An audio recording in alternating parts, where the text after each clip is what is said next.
मानव पे शोषण के बारे में देखेंगे।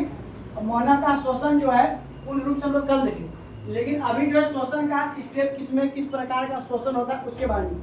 सबसे पहले शोषण क्या होता है, यह शोषण का परिभाषा अगर बोलेंगे हम तो शोषण वह प्रक्रिया है जिसके द्वारा होता है जीव जंतु बाहरी वातावरण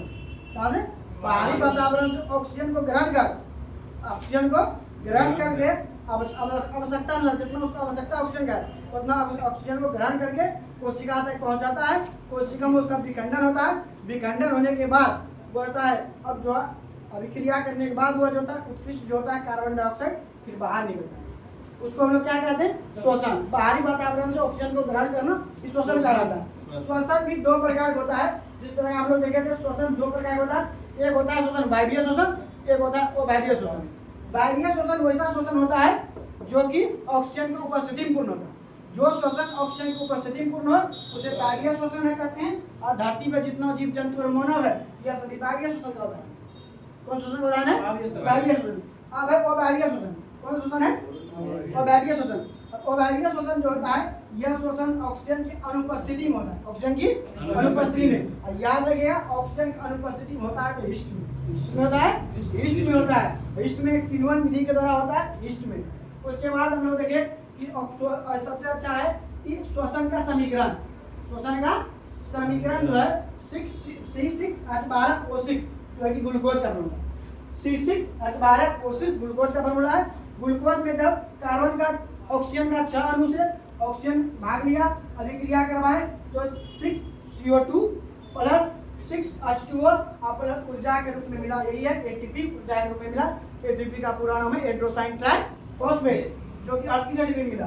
आप ये जानना बहुत जरूरी है, सबसे मेन चीज यही है, ठीक है। और कोशिका द्रव, सबसे पहले कोशिका द्रव में हम लोग कोशिका द्रव होता है। कोशिका द्रव के बाद कार्बन का 6 अणु का विखंडन हुआ कोशिका द्रव में। उसके बाद यहाँ पाइरुवेट में आने के बाद यह 3 अणु का विखंडन होता है।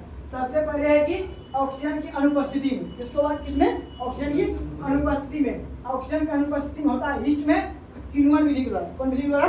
किण्वन विधि के द्वारा। और ईस्ट में जो होता है, ईस्ट में अभिक्रिया करने के बाद इथेनॉल, कौन सा? इथेनॉल, और साथ ही साथ कार्बन डाइऑक्साइड ऊर्जा मिलता है। इथेनॉल, कार्बन डाइऑक्साइड ऊर्जा, इथेनॉल, कार्बन डाइऑक्साइड ऊर्जा। उसके बाद ऑक्सीजन की उपस्थिति में, इसको बाद में देखेंगे। इसके बाद ऑक्सीजन की उपस्थिति में उसको कहते हैं वायवीय शोषण। ऑक्सीजन की उपस्थिति में कहाँ पे होता है? Very very important question, mitochondria में। और माइटोकॉन्ड्रिया जो होता है यह कार्बन अभिक्रिया करने के बाद कार्बन डाइऑक्साइड बाहर निकालते हैं। उसके बाद जल बाहर निकलता है और साथ ही साथ ऊर्जा मिलता है और एटीपी ऊर्जा मिलता है। और मनुष्य में श्वसन की क्रिया होता है तो फेफड़ों, श्वसन आगे पूछेगा मानव का तो फेफड़ा मारिएगा। अब ऑक्सीजन के अभाव में यह जो बिहार मध्य निषेध क्वेश्चन है, यहाँ देखिएगा जरूर से। मध्य निषेध क्वेश्चन है कि ऑक्सीजन के अभाव में जब हमारे शरीर में अत्यधिक कार्य करते हैं या अचानक हम कभी दौड़ना प्रारंभ करते हैं तो मांसपेशी में दर्द उठ जाता है, ठीक है। तो मांसपेशी, हमारे मांसपेशियों में दर्द उठता है। क्यों? क्योंकि वहाँ ऑक्सीजन का क्या होता है? अभाव होता है। ऑक्सीजन का अभाव। जब हमारे शरीर में ऑक्सीजन का अभाव होता है तो हमारे शरीर में कौन सा अम्ल का स्राव होता है? लैक्टिक अम्ल। कौन सा? लैक्टिक अम्ल का स्राव होता है। और लैक्टिक अम्ल का स्राव होने के साथ साथ ऊर्जा प्राप्त। यदि आप कभी 10-20 सीढ़ी चढ़ते हैं, एकाएक आपको 1200-1300 सीढ़ी चढ़ा देंगे तो आपको दर्द उठ जाए, ठीक है। दर्द उठेगा, दर्द समझिए जहाँ जहाँ दर्द उठ रहा है वहाँ लैक्टिक अम्ल का स्राव है। ये क्वेश्चन 2023 का मध्य निषेध का है, पहले बता दीजिए। उसके बाद सुनिएगा, ये भी क्वेश्चन बहुत इंपॉर्टेंट है। चूना का दुधिया होना कौन गैस के कारण? CO2 कार्बन डाइऑक्साइड के कारण चूना का दुधिया होना। उसके बाद एड्रोसाइन डाइफॉस्फेट जब फॉस्फेट से अभिक्रिया करता है यह बनाता है एड्रोसाइन ट्राइफॉस्फेट। इसलिए ऊर्जा के रूप में हमको 30.5 किलो जूल प्रति मोल ऊर्जा मिलता है, ठीक है। उसके बाद विसरण विधि के द्वारा, एक एकदम बढ़िया प्रश्न है, ध्यान दीजिएगा। विसरण विधि के द्वारा जो है, कौन विधि के द्वारा? विसरण विधि के द्वारा। विसरण विधि के द्वारा गैसों का आगमन प्रगमन होता है। वेरी वेरी इंपॉर्टेंट क्वेश्चन, ठीक है।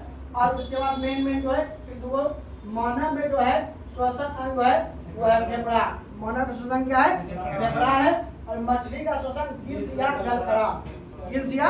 गलफड़ा है। उसके बाद कीट का श्वसन है। कीट जो होता है श्वास नली होता है, यही आपका श्वास नली है, जो है ना श्वास नली है। यही श्वास नली होता है के माध्यम से ट्रेकिया कीट में होता है। श्वास नली बोले ट्रेकिया के माध्यम से श्वसन होता है।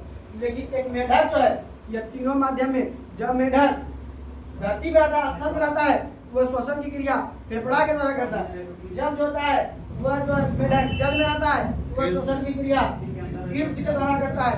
जब मेढक मिट्टी के अंदर में होता है यह श्वसन की क्रिया त्वचा के द्वारा करता है। और एक चीज याद रखिएगा कि मनुष्य का, एक वयस्क मनुष्य का श्वसन दर की क्षमता 15 से 18 बार। एक वयस्क मनुष्य में श्वसन दर की क्षमता 15 से 18 बार होता है। उसके बाद शिशु में होता है 20 से 25 बार। ठीक है, आगे